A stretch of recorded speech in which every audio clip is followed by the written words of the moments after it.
order. It is Wednesday, September 21st, 2022. And this is a meeting of the Board of Trustees for the Pasadena Area Community College District. And this is the Facilities Subcommittee. And our start time today is 4:00 p.m. And the first thing I'm going to do is ask for if there's any public comment on non-agenda items. We have no such comment. Okay, thank you, Alex. Agenda item number 3 is the minutes from our last meeting of June 8, 2022. And I did look at those minutes and I note that we don't have a quorum of members that available to approve those minutes. Yes, you do. You have 2. Meeting. But I attended that meeting and Alton did not. That was our prior composition of the committee.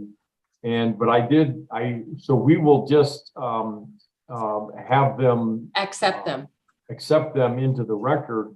But I can say I did look them over and they do appear to be accurate. Okay, great. We're going to move on to agenda item B right now, which is information items. And item number 1 is the Seraphian project update. And I'm going to turn that over to Richard Larrett. Good afternoon, everyone.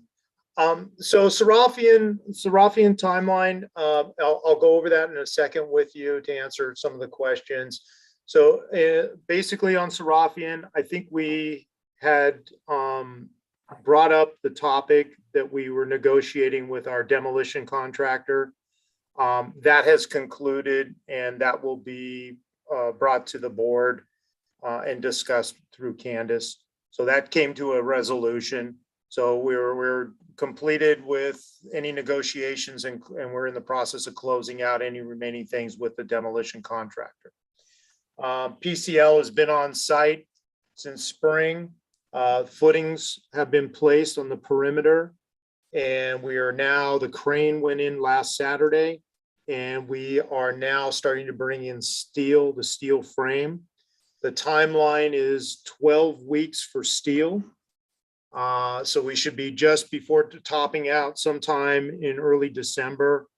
And then we'll start in with the other infrastructure parts, the rest of enclosing the building.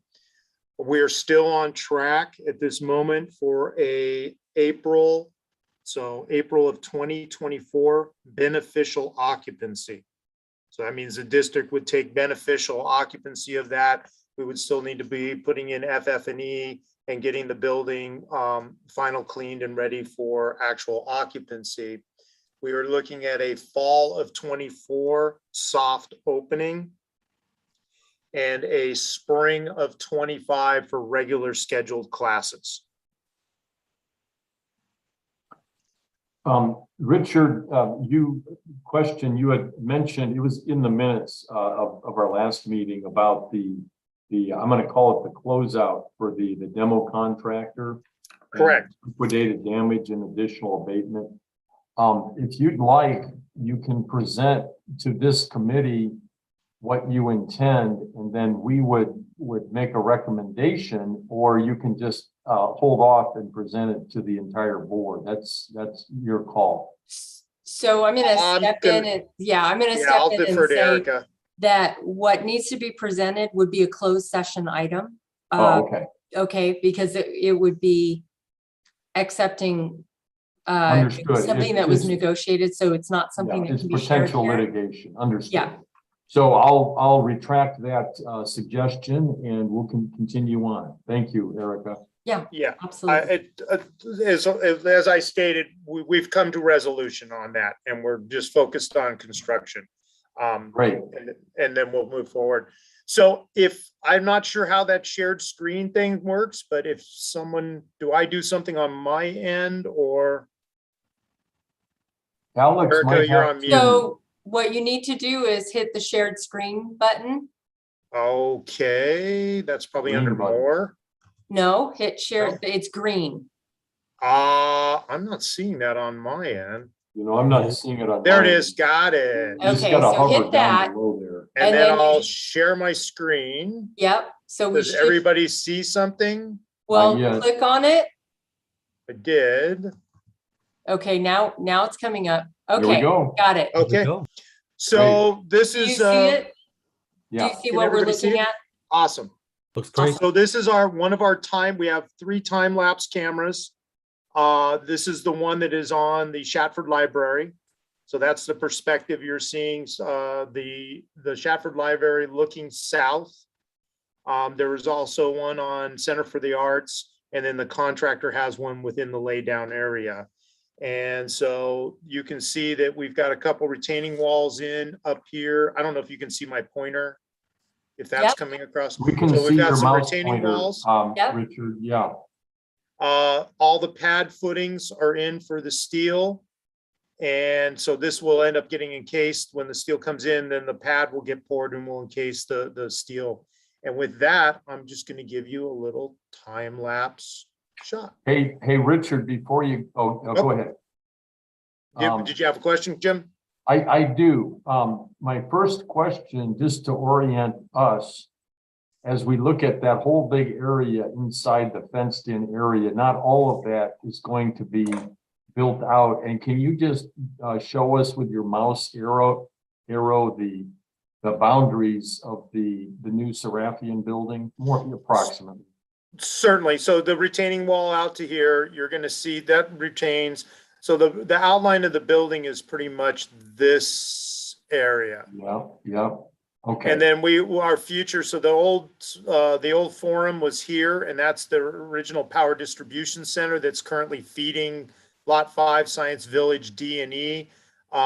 When this is all done, in the ideology behind the master plan is the STEM building would be in Lot 6, and that we would have a common courtyard between the 2 buildings for collaborative space, and that you would be able to come out of the STEM building, go across the courtyard, possibly under a covered portico, and then go into the Seraphian building. There will be some other infrastructure in here, switchback ADA ramps, and then the access across the front. So this hill, benched back hill, again, would be landscaping, and this is going to be landscaping up in here. Yeah, very good.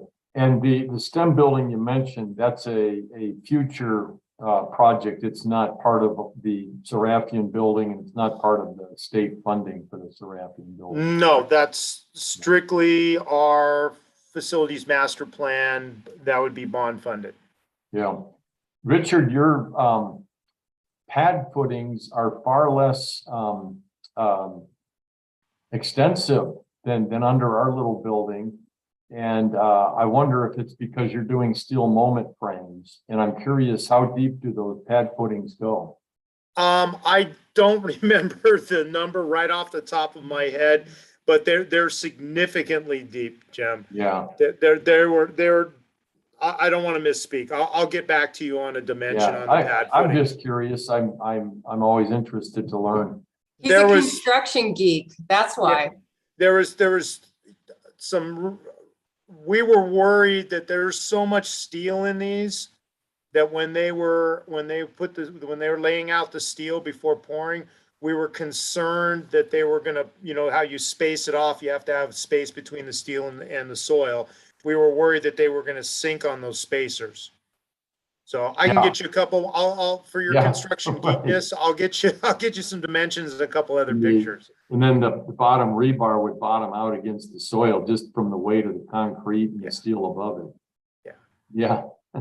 So here we go good. with a little time lapse, very short, over a couple days period. The crane bringing in the columns.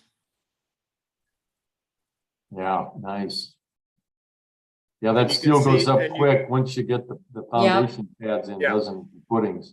And you can see they've got lay down of steel, and I think next week on the 19th, they're expecting decking to come in. So this, like you said, they're going to be starting to really make some things happening here.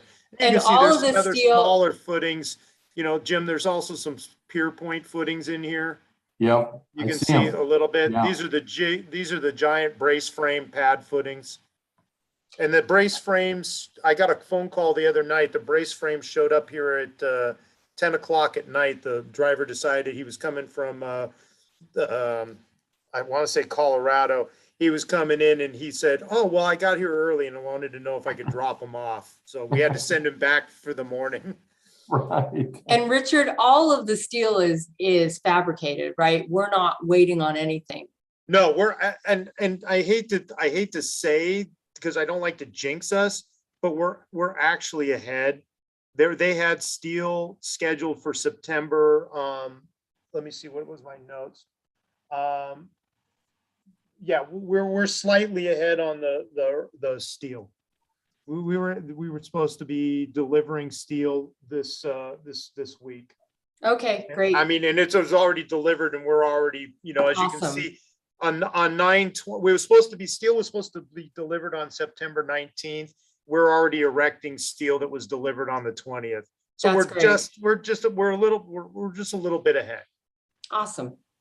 Okay. And Richard, have you received any early warnings of supply chain issues, or how is that looking so far? When PCL first got on, there was some grumbling. And we had talked about possibly working out a deal with them to get some stuff purchased on their subcontractors. But when we started saying that we wanted it in a bonded warehouse, we weren't just going to pay their subcontractors for materials stored in their yards. Yeah. That conversation kind of went away. So since then, I haven't heard anything. I'm still hearing, you know, big electrical and big HVAC units. We're still hearing a significant amount of time. You know, on some things, we've even heard up to 12 months still. Yeah, and in the case of the HVAC units, are those going to be mounted up on the roof? This particular, well, the air handlers will be, but this particular building will be also serviced off of our central plant. Oh, okay. So the chilled water system that's on our central plant will be for providing the conditioned water for heating and cooling. Okay, got it. Boy, that's looking good. Yep. Awesome. Finally, right? Yeah. So Finally. Richard, refresh my memory, this area in the foreground would be the north edge of the site, and the dirt that is north of the retaining wall, what was that previously? Well, you can kind of see a little bit of it. This curve right here was a walkway, and then right here where this fence is, there was another walkway leading to the entrance of the Seraphian. Okay, because I remember the footprint of the Seraphian has to be roughly the same as the old one for the measure, the Prop 51 funding. Right. So what they did was the footprint actually shrank a little bit, and we went up another story because they pulled it back on the south edge here, coming off of lot 5. Okay. They pulled the building back, but we are pretty much, if you can see this flat area here, that was part of that upper walkway. And you used to be able to walk up that walkway and then go in the front of the Seraphian. So we're pretty much on that north end limit of the original building. The north end is very similar to where it was the old U building. Okay, got it. Correct. Okay. And how many stories tall did we end up? One more than we had, 5. 5 stories. Okay. On this All building. Right. Okay. Well, this sure looks good, and it's sure good to see this going up. And Yeah. Erica, somehow we want to add this to our yes on PCC materials in some fashion.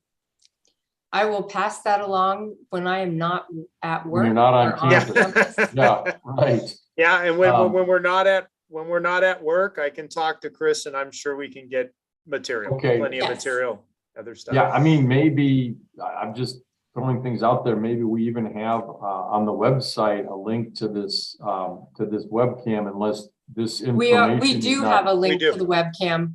Trust me, I have a former president named Jim Kostler who contacts me anytime the webcam is not properly working. Because he's watching and I'm excited. I'm really happy that Jim's on top of it, but I am regularly informed if the webcam is not working, and we get it right back up. Cool. Yep. All right. Okay, I'm going to stop with that one and we'll go on to Galloway. If there's any other questions in regards to Seraphian. You know what, let me just note for the record, in addition to trustee Wang, who joined us, trustee Gomez, student trustee Gomez has also Hey, joined Emmanuel. us. Yeah, hi, Emmanuel. Okay, Hello, everyone.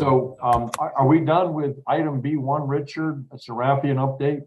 Yep. Yes, we are. Okay, then. Unless there's any other questions on Seraphian. Okay, then we'll go on to item B2, which is the Mirror Pools Galloway Plaza Design Projects. And once again, Richard, take it away, please. Okay, I don't have anything to wow the crowd on Galloway. We did take the recommendations and ran it through a student council subcommittee and shared governance. And it is now back in the hands of our design architect, Little Architects. And they just gave us the proposal to take through programmatic design. So we're talking about a 12-month design period for the kitchen. Well, For the whole cafe, building. the Plaza Cafe, the whole building. Yeah, the Plaza Cafe, yeah. And We we're had talking, discussed that at a previous meeting. correct. Yeah. And we've moved Yeah, forward and with we that had given concept. you some, the committee had given you some direction. Yes. Yeah. So I will come back with the final rendition that the construction design drawings will be based off of. That design will take 12 months. And then we're looking at a 12-month construction. We did tailor it down. We had some very idealistic plans, like putting a basement in it and some other things. And I think we're tailoring it down to just a 2-story. So a ground level kitchen slash eating area, similar to kind of like what you have at the Piazza, where you have a grab and go, and then you have an area for students to study, and then a second floor event room on the top of over the top of the kitchen. So So- Richard, on that subject, I would offer you the following thoughts. And these all assume that Measure PCC passes in November. That kind of subterranean space has certain issues in it, and it can be costly. However, on the other hand, this is a tight site and it's already quite built out already. And we have, ongoing plans for the future. So within reason, when you have opportunities to go up or down, we should pursue those. And as far as that cafe goes, it's logical for it to be 2 stories tall. I wouldn't suggest you go any taller than that. But if there's utility and extra space to be gained by going down, I would encourage you to do that, even though those issues arise. And that's not a mandate, but it's just a suggestion to remind ourselves that we're in a tight campus, and anything that we can do to create space is a good thing. Yeah, we when we looked at it, there's significant challenges in the Galloway Plaza area and the Sculpture Garden, because that was an area that was originally a residential and a street, Sierra Bonita. So there is a number of underground utilities and high voltage there. So it was going to be a little dicey getting our subgrade if we go with a basement. We were also looking at timeline. The plan was to have this online for the 100-year celebration along with Seraphian. So we're kind of making that decision. Also, normally this would be operated any backstock, which was what all we were really was picking up was backstock. And the final design recommendation actually increased and made some of the things, prep areas that we were going to have in the basement now are on a carve out on the second floor. So instead of needing a waiter system to take from the basement to the second floor for serving, we almost were able to redesign and carve out an area where you would be able to set up on the second floor directly. Which I think is so much better. It's much more efficient. No, I think, that's more efficient. yeah. Yeah. And Richard, you don't want to mess with underground utilities and chiller lines and all of that. I totally hear you. That gets so complicated. So I think we're in a good position. What I'm excited about doing is you saw a very rough rendition of the recommended design. And I'm looking forward to Little getting us something shortly that's more polished up, like you're going to see in a minute in the mirror pools. So And if on the schedule that you're on now, will there be overlap of the construction of the cafe on the Galloway Plaza with the completion of the Seraphian building? there is complete overlap. Actually, Yeah. the Galloway, if everything goes well, Seraphian will finish up 4 months sooner than Galloway Plaza. I'm really under the gun and targeting for the 100-year celebration for fall 2024. Okay, yeah, and that's okay. Those two buildings will be close to each other, but yes, it'd be awesome to have those ready for the centennial celebration. I think so- Trustee Wang has a comment. Yeah, I'm actually hoping I know it has changed since, but those preliminary sketches and stuff for Galloway, is that possible to be shared with me? Because I don't Could you think pull it up? Could you pull up the picture?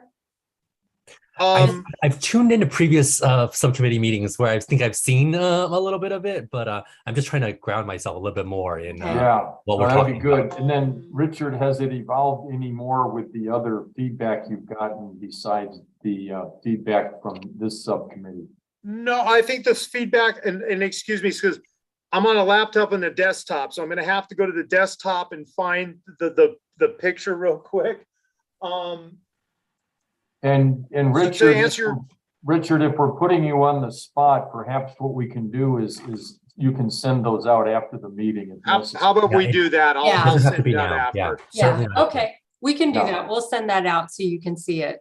But I'm Alternate- happy to hear, Trustee Wang, that you had seen what the Yeah. idea is by watching other meetings. So I that's remember great. hearing the robust discussion, the feedback that I think Richard was getting at the last one, but I think I can't exactly remember what things look like right now. So Yeah. I'd love to see Yeah. some of that. And So Alton, just overall in general, what we're trying to do is to have modern and contemporary interpretations, if you will, of our existing 20s and 30s Art Deco buildings. Oh, I And so remember that there's discussion between, Yeah.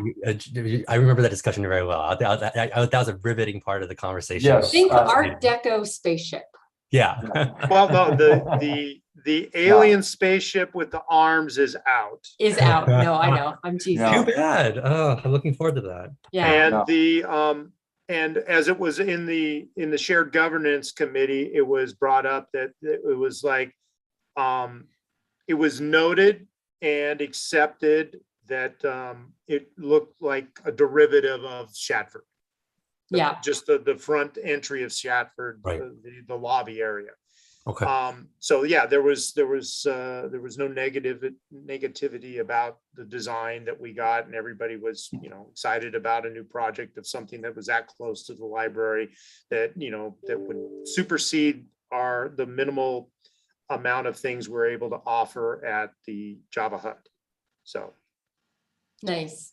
Yeah, Alton, if you look at a lot of college campuses in particular, East Coast, West Coast, they started off with all of these beautiful old buildings that had a particular theme.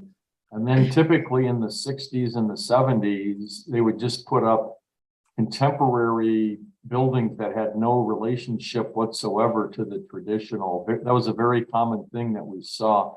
And to me, anyway, that's kind of jarring.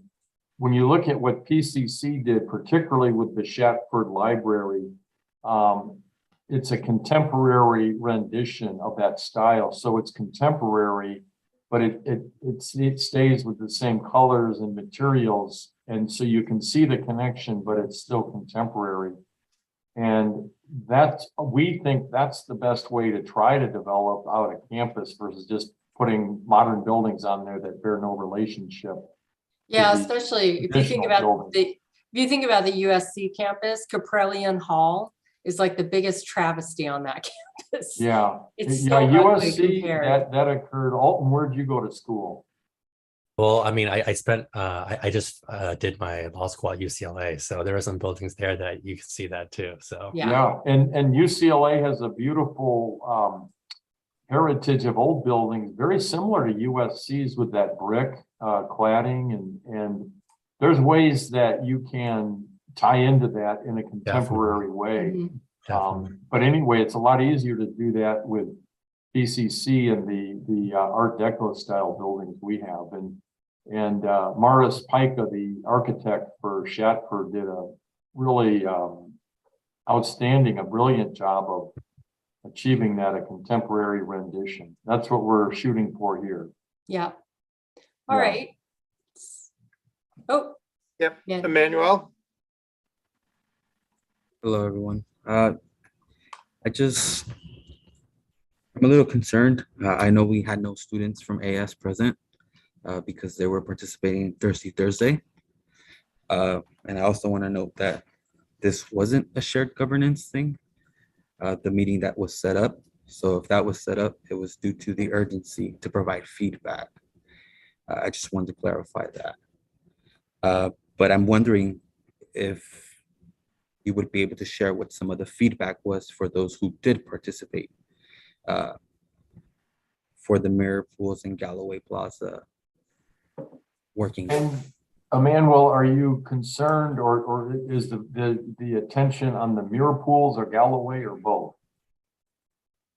Both. I think it was we had Candace reach out looking for some participants that could provide feedback as to what they envision this space or these spaces to entail or include. And I know that some of our members were, the people who were pointed to that were pretty busy with Thursday. So I know they did not show up to that. Yeah. Well, let's talk about the logistics of that, Erica. So Well- there was a time that this was presented to AS, but they were busy with other things, or Jim, what? I can't speak to it because this is not something I oversaw. This is something Candace did. And since she's Okay. not here, I can't speak to it. Okay. You know, I hear what you're saying, Emmanuel, and we can definitely circle back on this. The mirror pools we have not reached any sort of conclusion on that. In fact, I think you'll see in this, we've got several ideas. So we're not nearly as far down the path on that. So the mirror pools are one thing, but let me follow up with Candace when she's back, because I don't know. I had, what I was told was that there were students who participated. So that's all I can speak to at this point, but I will follow up with Candace when she returns. So if possible, let's see if we can get a redo, Erica. If the AS for whatever reason was not really available at the time that was scheduled, let's see if we can do a reschedule as soon as possible so we keep moving forward. Yeah. Okay. Emmanuel, thanks for bringing that up. Yes, definitely. I just want to make sure that this design team doesn't get too ahead into that 12-month period of designing and those renderings. Mhm. Thank you. Yeah. So Okay. the sooner we do a redo on that, the better to keep Yeah. on. Again, I will talk to Candace because I have no idea. Yeah. Okay. Okay. All right, All right. Richard, on to the mirror pools. Certainly. So on the mirror pools, I have a couple proposed concepts we're going to be sharing with you tonight. It'll be shared with the facility subcommittee tomorrow, and then it will go through the process of being shared with the community. Just to tee this up, there are two concepts. I would call one concept more traditional, and I would call the second concept a little more contemporary. There are a number, I think I'm going to spare you the entire, let me see if I can get it up and going. If I can get the PowerPoint from Western Group up, we will share it. If you can't, let me know because I think I have it. You sent it to me, didn't you? Yeah, and I could resend it to you real quickly. No, I can look it up. Oh, okay, this would be their PowerPoint presentation. I would appreciate that. Yeah. Erica. And I'm queued up for the YouTube walkthroughs. Okay. Why don't you know what? Why don't you start with that while I'm looking? Oh, well, I wanted to finish. Oh, wait a I minute. wanted to wow the crowd with those. Okay, hang on one second. So, Oh, while we're doing that, I'm just going to backtrack for a second with the manual. I have it in case you want it. Yes, let's do it. If you can share screen, and then I Yeah. can just walk us through it.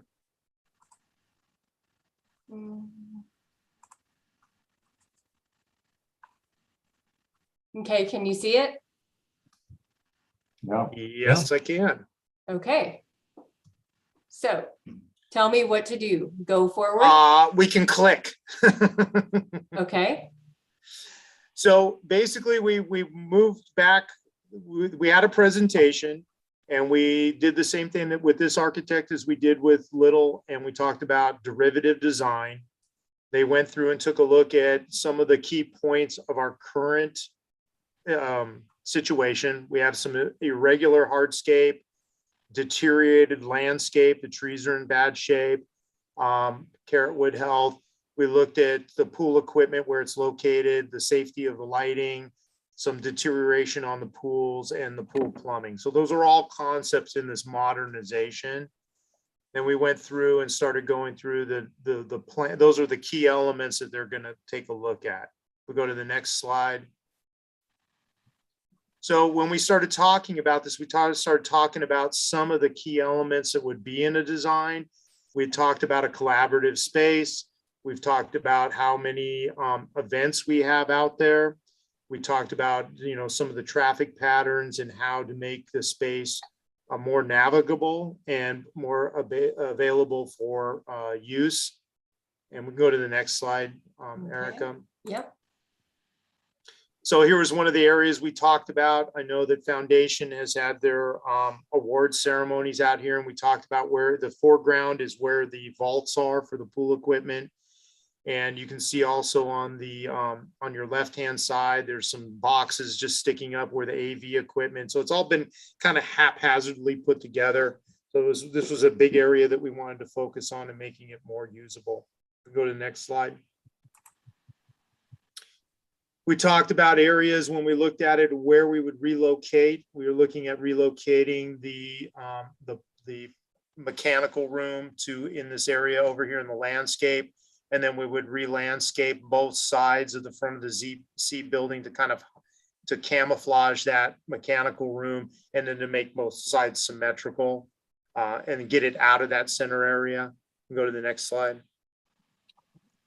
We talked about the plant palette of being sustainable and what kind of colors and plants we could bring in that were drought tolerant, but brought color, brought some vibrancy to the plan. Go to the next slide. So here's their concept. So this is what, before our time, this is what the mirrored pools look like, the original concept. It had a flatter coping, as you can see, instead of the Art Deco coping that we had some benches around the perimeter and some small shade trees. You can see in the picture on the right, it did have the walkway, and on the other side of the walkway, it had the benches so those were some of the elements that we wanted to bring into, was the past coming into our future design. We can go to the next slide. We go to the next slide. So when we were talking with our designer, we came up with some concepts that we had heard from some input from some of our stakeholders here. We had heard about, contemporary. We had heard about water features. We'd heard about lighting. We'd heard about some of these other things to kind of bring the mirror pools into the next 100 years. We can go to the next slide. We definitely talked about the impact of lighting within the pools, outside of the pool perimeter, and also up lighting into the trees so that it gave it a more contemporary feel, and it made it more inviting. We can go to the next slide. One of the big things we talked about was not all the time, but having the ability at certain celebration points that we could have a water feature, especially in the 100-year celebration or during the awards ceremony. And this would be something that we talked to the designer about, was be putting some sort of water feature in there that we could selectively use, that we wouldn't use all the time. We can go to the next slide. So here's the concepts we talked about. What do we do? Do we build over the pools and change the profile of the coping? How are we going to deal with the drainage and the circulation to keep the flat surface so we don't get a lot of ripples, so that it actually is a reflecting mirror pool? That's what the original design was. We can go to the next one. Talked about different elements on how lighting and potential. On the right hand side, you'll see concept 2. We're talking about repairing the cracking shell, possibly going back to the original 20s where it was a very flat coping on the top, and then adding a lighting and possible water feature elements. We go to the next. So that we can go, this is just an existing view. And we can go, this is kind of a conceptual view of starting to take in some of those elements and bringing them into the more contemporary or the more traditional look like we have now, which would just be a refresh of the pools and bringing in those elements in the hardscape and making them a little bit more welcoming in an area where you could catch some studying or end up interacting with your fellow students. You can go to the next. Here's the water feature. Yeah, Richard, okay, you can just, barely see it. There's a water feature down the center. This is just Yeah. conceptual. Richard, just to interject on what you're showing us already, I really like how you're activating the sides of the pools by bringing in more seating areas and shade areas. I think that especially like today where we had University Day and I walked up there and the tables are all kind of jammed and it's uneven and it's such a great space. yeah. And we do use it quite regularly. As Emmanuel brought up, Thirsty Thursdays was out there. We had University Day. Foundation does their gala and We did the President's Holiday out there. We did Above and Beyond out there. Yeah, and even on when it's not programmed, just to have that much seating area for the students to sit and relax or to sit and study in a relaxing area. Mm-hmm. Yeah, really like the additional seating. So this would be the same view of, like I said, so we're looking at we narrowed it down in our initial conversations with the designer to kind of a contemporary view versus a traditional view. So that was the traditional view. This contemporary view has infinity ends.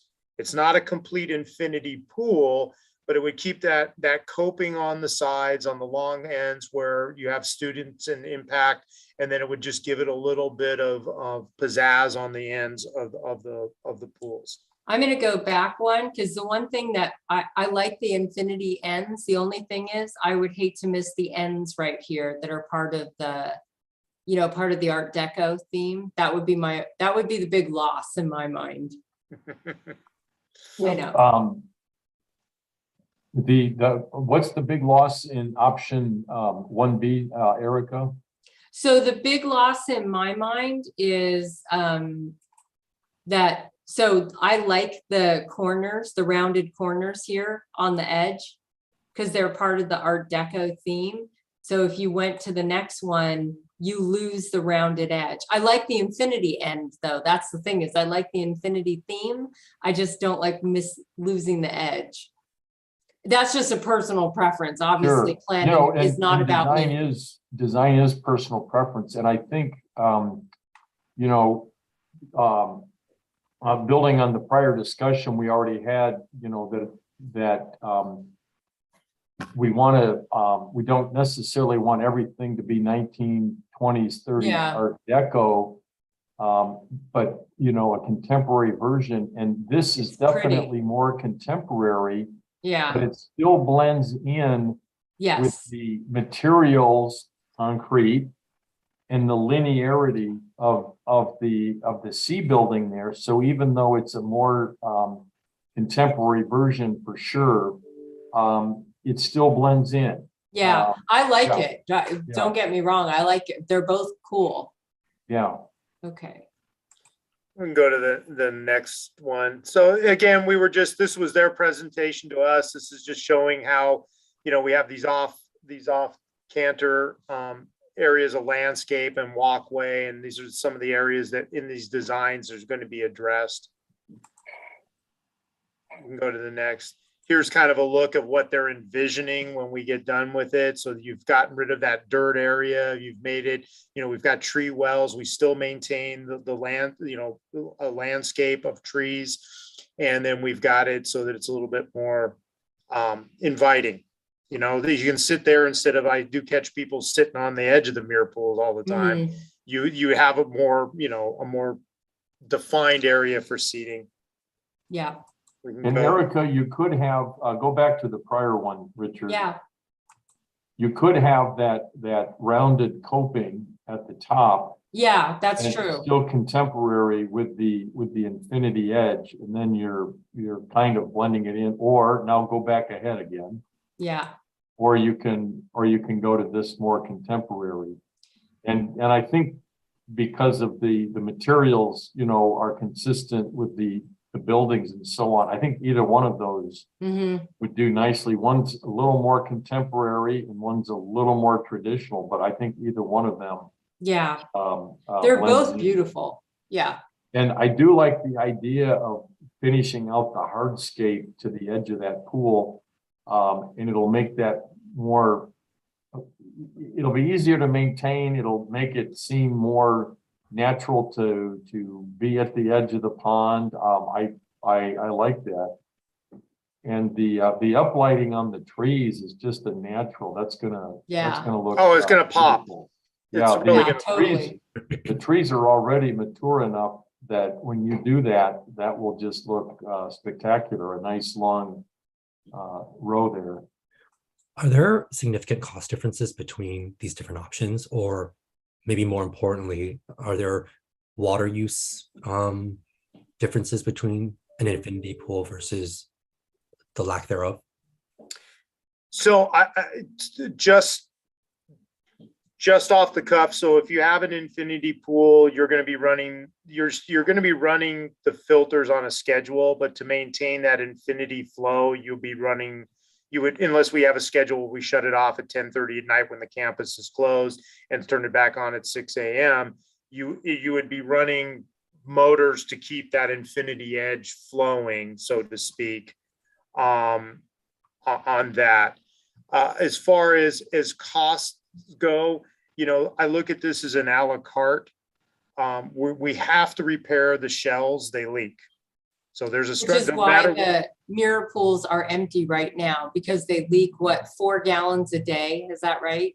No, they leak a lot more than that. Oh, they more than that. Yeah, there's a significant leak to the mirror pools.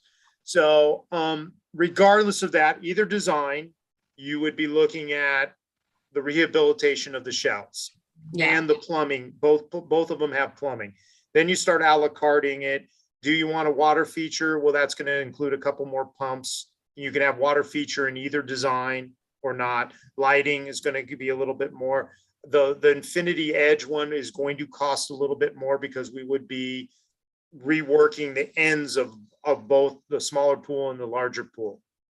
There would have to be a receptacle well. There would have to be, some demolition, and so the contemporary Infinity pool would cost more. We have not done rough order of magnitudes because we haven't settled on the design yet. Yeah. But I'm just going to tell you the hardscape is going to be the same. The hardscape renovation, regardless, is going to be the same cost of either concept.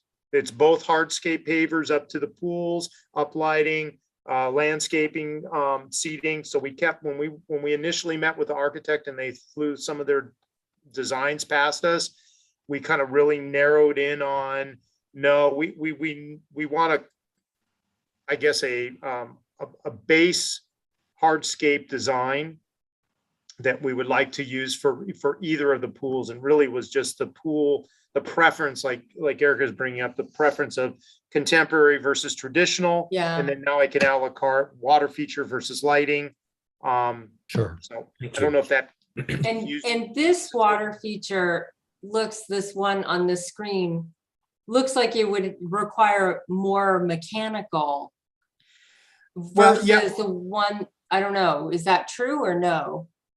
Yeah, there's a little bit more because there's those trough systems. So Yeah. basically this was the architects, again, architects love to design things. This was their iteration of trying to make the larger mirror pool symmetrical to the smaller pool. So that's why they broke it into these sections Oh, to make, when gotcha. you were looking from the down, it would kind of make sense that the smaller pool is duplicated 3-4 times in the larger pool. So that was just the architect and their symmetry. That's what they were looking at. Well, the Virgo in me loves that. That's awesome. Again, here's what we've got today. And this is the, the reimagination of that area. Emmanuel, I see your hands up. Thank you. I have sorry, I'm in the pathway That's okay. center, so there's a bit of background noise. I think that's really nice. Those walkways, those would be new bricks or tiles, right?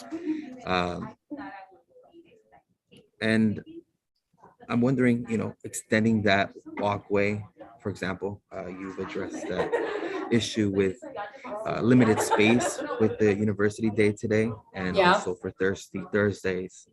How would this, I would assume, but what would be the impacts for, maybe the fire department saying, okay, now our fire hazard changes because we have a bigger space now. So what would be the limitations? Or are we too early in these stages to even know the impacts? Do you think there would be any change, Richard? Emmanuel, is your question related to fire department access through this area in the event of a fire, i.e. coming off of Colorado in some fashion? Is that the question? Yeah, well, that was going to be my next question, because, in my experience here at PCC, I've seen campus police drive around those pools. So now the space becomes bigger, and if in an emergency, would the fire department be allowed to drive through there? I know that these are 80,000-pound vehicles now. Well, they have a different gross weight ratings. So would there be any limitations as to who can drive through there? I think I know what you're saying. I don't think they could drive up and down on either side of the mirror pools because they would be hitting all the trees. I think the only fire lane would be in front of the C building. Is that true, Richard? Yeah, so as fire lanes are designated on the plans, and unless when we go through design and go through DSA, that DSA says that we need to have this area as a fire lane based on occupancy levels. That's farther down in the design. And if it does come up to that, there are requirements, is they need 20 feet wide and 20 feet above. So, I mean, that would significantly impact where the lighting standards are. It would impact the hardscape. But those are things that wouldn't flesh out until we get a little bit farther in design. And that's basically for emergency vehicle traffic in the event that let's say someone fell on emergency on University Day and broke a leg, right? And somebody needs to get in there to transport them in an ambulance. But as far as for firefighting, that's not a designated fire lane yet. So I don't know if that answered your question or not, Emmanuel. Richard, let me follow up Emmanuel's question on the same theme. So either, just to be clear, either side of the mirror pool right now as it stands before we make any changes, that is or is not a fire access lane, right? Currently. It is not. Okay, all right. And there's no and believe reason. me, Yeah, there's no reason that the changes we're making here or actually elsewhere on the master plan would now cause either side of the muir pool to need to be a fire access lane. Correct. Okay, And in an event of emergency, the fire department and police find ways to get where they want to go because it's Yeah. an emergency.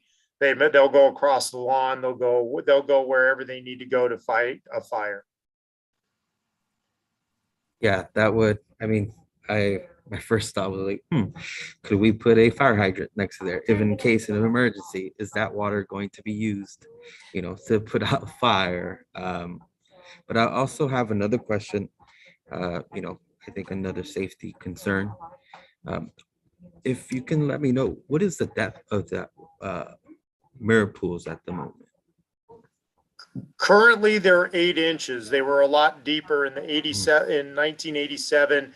They actually did a minor renovation on the mirror pools and actually infilled them approximately 6 to 8 inches. So right now they're running about 8 inches deep. Okay, thank you. Well, then I always expect parents to have their kids, at least by their hand, but I'm always thinking that those can become tragedies, depending on the depth. Well, I totally hear you. The reality is people can drown in an inch of water. So whether it's an inch or 8 inches, unfortunately, we For just more have of a to reason hope, than, that people are mindful of that. Yeah. So it looks, Richard, like this next. one thing I ahead. want to point out here, I notice that you have these landscaped areas, around the tree next to the pool. And I think that's good to break up that hardscape, not just at the ends, but occasionally, as you have those benches next to the pool, and we put in hardscape there, and that's great to access the benches and sit next to the pool. But I think we want to break it up occasionally with landscape areas, just like you see at the end here. Yeah. So it's not just, Cement solid or hardscape. Trees with tree wells. Yeah, no, I've got it. Yeah. And one of their earlier iterations had a similar planning at every tree. And I we'll see when we go through the fly through if they maintain Well, that. yeah, or if they you took it could up. do that and in the tree well area perhaps. Yeah, or whatever. Yeah. I think we just need to break up that hardscape. I think it's good to have it there for usability. I just think we need to break it up occasionally. So Richard, should we do the fly through now? Yeah, I'm thinking since we only have a few minutes Yeah. left, if So you I'll want to. stop screen sharing. Okay, and I will go to screen share. While that's happening, what kind of water is being used in the mirror pools right now? And how is there considerations for the fact that we are in a drought? How the water use will continue. Let me comment with a really interesting fact. Your backyard swimming pool uses less water than an equivalent area of grass. It's something nobody ever thinks about, because if you think about it, the grass or landscaping needs to be watered, even if it's drought tolerant, where the pool, you do lose some water through evaporation, but actually it uses less water than landscaped areas. Seems counterintuitive, but Yeah. that's true. Yeah. Okay. So let me roll back. Can you see my screen or not? No. Not yet. Not yet, Richard. Oh, interesting. What happened there? Let's see. To answer your question, because you did have a question there, it is regular domestic water. And I know the first thing that everybody will come up with is, why aren't we using recycled water? There are certain requirements on where you can use recycled water. And Well, one of Richard, them let's would be, talk about that, and where would you generate the recycled water from for that purpose, and where would you be allowed to use it? Well, each municipality makes their own rules on where you can use it. It would be coming from Pasadena City. We would Okay. not be generating recycled water from here. Okay. What we have plans for in the sustainability is that we definitely have plans to do recharge. So as we build out and Science Village goes away and that's our lowest corner, we were going to do a groundwater recharge where we would be collecting off of all the hard surfaces. Because that's the other thing people don't understand is besides grass eating up a lot of water, it's also an area, landscape areas are also an area that allow the water to percolate back into the water table. So when we build all this hardscape and concrete and buildings with roofs and the water sheds off and we just throw it into the storm drain system, it goes straight out to the ocean and doesn't recharge our groundwater. So some of the sustainability projects when we get into design in the master plan will be to incorporate pulling in that water feature of recharging the groundwater systems from our rainwater discharge. The recycled water would be coming in. It's purple pipe. It comes in from the city and the city of Pasadena. It would bring it in and then that would be separate. And then there would be water restrictions because normally we don't want it going when there's traffic. There's a whole lot of different nuances to when you would use it. I know we're running out of time. So here we go. Here's the fun stuff, I hope. So this is option 1B fly through. Can everybody see my screen? Yeah. Yeah. Yeah. Here we go. So here's the fun part. So this is the more contemporary look. And this would be walking from Colorado back towards the C building. Again, these are just conceptual. Jim, if you look over to your left, you see they did put that planting on the outboard trees. Yeah. I just think we should have a few on the inside as well. Sure, I could see like right here where this bench is, back to back on the benches, we can, instead of having just a tree well, we could have something there. Yeah, you could put them in those tree well areas and yeah. So this is And just then actually you wouldn't need the tree wells. If you yeah, did correct, that. correct. Yeah. So Save us that on landscaping would be Yeah, a like more right there. beautiful treatment than the tree wells. Yeah. Yeah, that's really nice. And this Very landscaping nice, yeah. in between here, are these plants going to be things like that are drought tolerant or things like that? Yeah, they would all be Yes. drought tolerant. Thank you. We're only doing native drought tolerant, things that's our sustainability and ecological responsibility. Yeah, So- absolutely. The answer to that question is always going to be yes. That's good to know. So that was our concept for 1B, which I call the traditional concept. And here we go with the contemporary concept.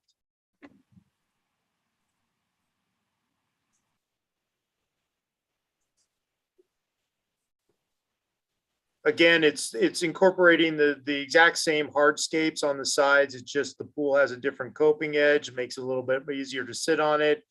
They've, brought in a different water feature, design transversing instead of being longitudinal. And as we get to the center part, you'll see that we have the infinity edges on the pools.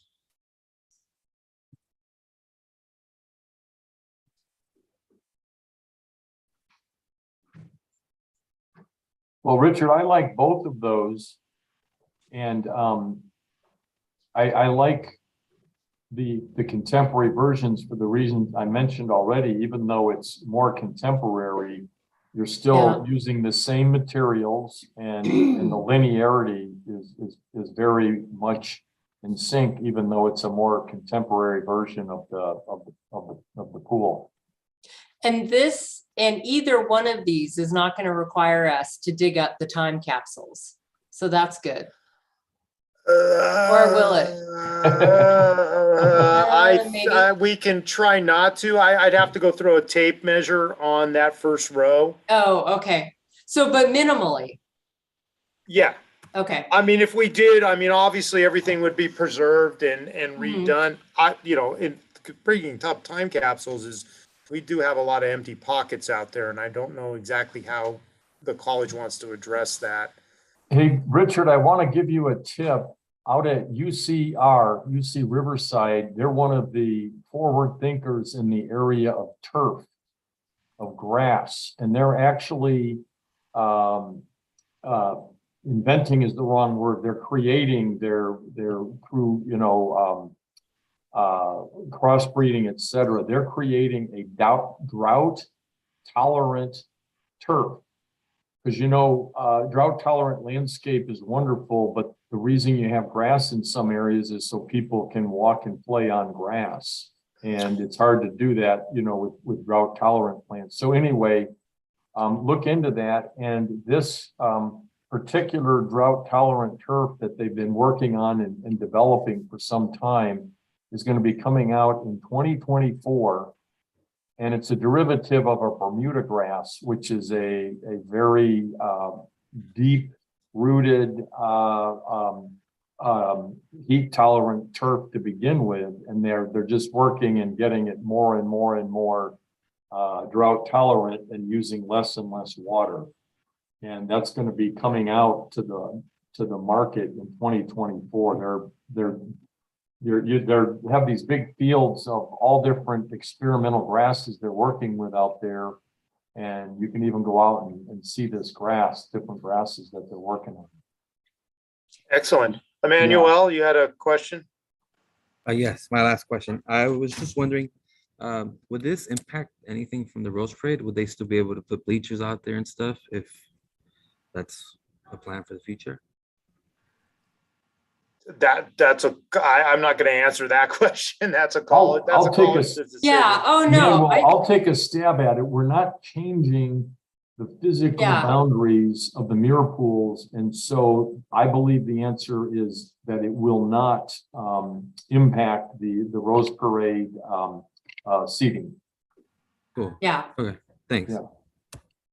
I think they block out right now where the flagpole is. They have a walkover bridge or something right now when they do their setup.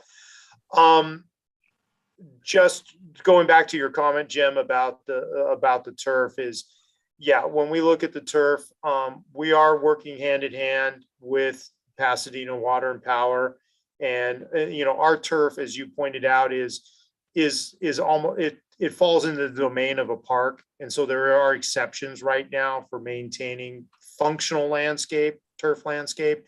And that's when you look at the front of our mirror pools, the front of the campus, that's all functional. It's public domain. It's being used. It's so we've cut around the campus in other areas. Because I can tell you, I have marathon too. And at one day a week, I have a dirt front yard. One day a week does not cut it. Marathon is not a good grass for our environment. So Richard, that's good that we have, I'll call it an exception, but even within that, I think we should try to be as responsible as we possibly can. In these areas, we definitely want people to be able to sit on those grassy areas and walk on those grassy areas. And so we need to come up with a solution. And I think it does need to be some type of a turf to achieve all of that. But if we can get the most water saving, drought tolerant turf that we can, all the better. Certainly. So the limits of this project, because we didn't, scope, creep, and grow this into it's not going from D building to E building to C, the front is, well, it is getting impacting C building, but the limits are the carrotwood trees, the outboard side of the carrotwood trees. So in this project, we were not going to be touching the existing turf. But that is something that maybe I know that Carl, my maintenance manager, meets with the Pasadena committee on the water drought tolerant and the water conservation efforts. And that's something we can talk about, because I'm assuming there's probably going to be, there may be some sort of augmentation or incentive, because to go ahead and pull out everything and redo those lawns, you're talking a significant amount to redo those. And I don't believe I would have time. This is 2022. And if you're telling me that the grass isn't coming out until 2024, It's I'm not going even to say coming it's going out to till happen. 2024. Richard, Yeah. that was just a heads up to you, and it wasn't intended that it be part of this project specifically. That was just a little back to what I learned from Yeah. the LA Times, I think last Sunday's edition. Awesome. And yeah, and it might be, you know, the way that Bermuda grass works, Richard, it might be the kind of thing where you can plant some plugs and it'll just take over gradually over time versus having to replant the whole thing. Yeah, well, as I walk out there, 100 years, we've got some pretty good divots that are covered up. We really do need to scrape off and regrade and rework, especially the irrigation too, because we're still talking, I've got galvanized pipe here all over the place, and we're just, it's 100-year-old campus. So Yeah. Yeah, and when it comes time to replace that irrigation, the easiest thing to do is just dig everything out and trench and put in the new irrigation and put be your done with it. landscaping over the top. Yeah. Yeah. Yeah. It's a big deal though. You're right. All right. Well, do you that's have awesome, Richard. any other questions for me? No, we're at the end of our agenda except a meeting schedule, item C. Do we have a next meeting planned yet, Erica? I don't think we do have one planned as of yet. Richard, just thinking about Galloway, about this project, when would be, and going through the stakeholder groups and all of that, when do you think would be the best next time frame? Because we can do a doodle poll. How many weeks do you need? I was trying to chase, just because of our delivery timelines, I was trying to chase these for final approval or board reporting on both of these concepts in October. So as soon as Candace gets back, we're on a pretty compressed timeline. So that just means that the committee, this committee would need to meet before. Yeah, you tell us what meeting that you would like to present this Yeah. at to the full board. And I would suggest that we have this committee meet again prior Yeah. to that, even if it's just a day or two, whatever, we'll figure that out. We'll back into that. Yeah, the next board meeting in October is the 19th. Okay. So And we do you will want to work- present on the 19th, Richard? I'm not going to be able to present the Galloway Plaza.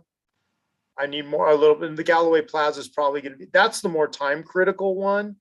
I guess we probably shoot for the November. For So November 9th? We should Okay. meet. Yeah, we should meet prior to the November. Or Richard, do you want to do an information item in October? That's up to you. You mean at the full board meeting? In October, I'm just throwing that out there, whatever you would Well, like. why don't we wait for Candace to get back next week, and Richard can look at some of the timelines, and then we will decide whether or not we want to do an information item for the board meeting. And you can, when you do your board committees reporting out, you can say, that we met, we went over these things, and Richard will be talking about one or two of the things we talked about during an information item later in the agenda. Okay. Is And that then- good? Yeah, and then Richard, if you want us, the full board to vote on something in October, we'll meet again before October. Yeah. If you want to hold off until November, we'll sync our meeting up with that. Like I said, the more critical project for delivery is Galloway, because it's a kitchen and it's going to take longer design period. And I want just to circle back with Emmanuel is basically once we've settled, we're just settling on the shell. As the previous board member John Martin had said on this committee, is the board of trustees, that's up to the students in the college what goes inside the shell. So that's where we'll take the feedback on, we want a gaming area, or we want, there's certain things that that the student population are critical to using that space.